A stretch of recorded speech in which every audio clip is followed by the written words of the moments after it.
Vous voyez, Jésus-Christ de Nazareth s'est fait pauvre, bien qu'il était riche, afin que toi et moi, nous soyons dans l'abondance. Maintenant, figurez-vous que toi et moi, nous n'ayons pas accès à cette richesse. C'est comme si ce que Jésus-Christ a dit est un mensonge.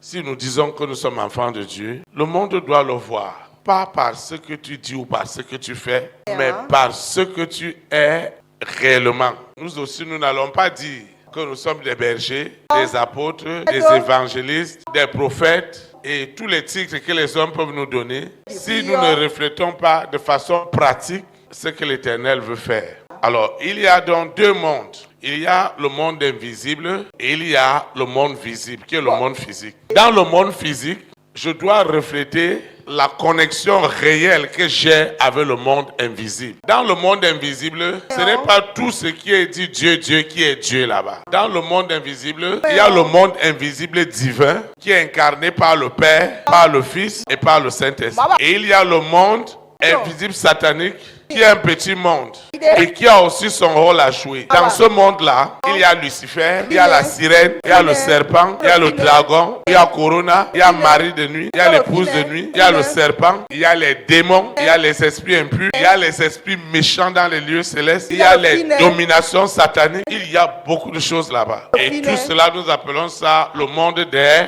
ténèbres.